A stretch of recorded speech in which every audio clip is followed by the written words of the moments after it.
அன்புள்ள துலாம் ராசி நேயர்களுக்கு வணக்கம். இந்த வாரம், அதாவது ஜூன் 7ஆம் தேதி முதல் ஜூன் 13ஆம் தேதி வரை உங்களுக்கு எப்படி இருக்க போகுது, என்னென்ன நன்மைகள் நடக்க போகுது பார்க்கலாம். இந்த வாரம் உங்கள் ராசிநாதனான சுக்கிரன் உங்களுக்கு சாதகமான பலன்களை அள்ளித்தர காத்திருக்கிறார்.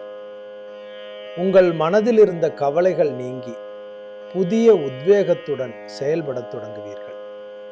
சமூகத்தில் உங்களுடைய மதிப்பும் மரியாதையும் உயரும். தொழில் மற்றும் வியாபாரம். வியாபாரத்தில் புதிய திட்டங்கள் நல்ல லாபத்தை தேடித்தரும். வாடிக்கையாளர்களின் தேவைகளை அறிந்து செயல்படுவதால் விற்பனை அதிகரிக்கும். உத்தியோகத்தில் இருப்பவர்களுக்கு நீண்ட நாட்களாக எதிர்பார்த்த பதவி உயர்வு அல்லது ஊதிய உயர்வு கைகூடி வரலாம். உங்கள் திறமைக்கு தகுந்த அங்கீகாரம் கிடைக்கும். தனம் மற்றும் வரவு. பொருளாதார ரீதியாக இது ஒரு பொற்காலம் என்றே சொல்லலாம். எதிர்பார்த்த இடங்களிலிருந்து பணவரவு தடையின்றி வந்து சேரும். பழைய பாக்கிகள் வசூலாகும்.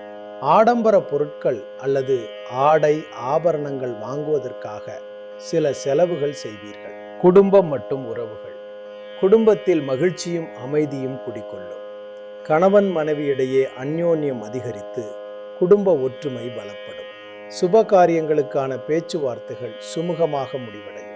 பிள்ளைகளின் சுட்டித்தனமான செயல்கள் உங்களுக்கு மகிழ்ச்சியை தரும். ஆரோக்கியம். ஆரோக்கியத்தை பொறுத்தவரை பெரிய அளவில் எந்த பாதிப்பும் இல்லை. இருப்பினும் அலர்ஜி அல்லது தோல் சம்பந்தமான லேசான உபாதைகள் வந்து நீங்கலாம். தூய்மையான உணவு மற்றும் போதிய ஓய்வு ஆரோக்கியத்தை காக்கும். இந்த வாரத்தின் அதிர்ஷ்ட விஷயங்கள். அதிர்ஷ்ட திசை மேற்கு. அதிர்ஷ்ட நிறம் வெள்ளை மற்றும் சந்தன நிறம். அதிர்ஷ்ட எண் 6 மற்றும் 5. அதிர்ஷ்ட நாட்கள் வெள்ளி மற்றும் புதன்கிழமை. பரிகாரம். இந்த வாரம் முழுவதும் உங்களுக்கு நற்பலன்கள் தடையின்றி கிடைக்க வெள்ளிக்கிழமை அன்று ஸ்ரீ மகாலட்சுமி தாயாரை வழிபாடு செய்யுங்கள். லக்ஷ்மி அஷ்டோத்திரம் கேட்பதும் பெண்களுக்கு உங்களால் முடிந்த தாம்பூலம் அல்லது சுமங்கலி பொருட்கள் வழங்குவதும் பெரும் புண்ணியத்தை தரும். இந்த தகவல் உங்களுக்கு பயனுள்ளதாக இருந்தால் மறக்காம நம்ம சேனலை சப்ஸ்கிரைப் பண்ணுங்க. அப்படியே உங்க நண்பர்களுக்கும் ஷேர் பண்ணுங்க. உங்கள் வாழ்வு வளம் பெற என் வாழ்த்துக்கள். நன்றி, வணக்கம்.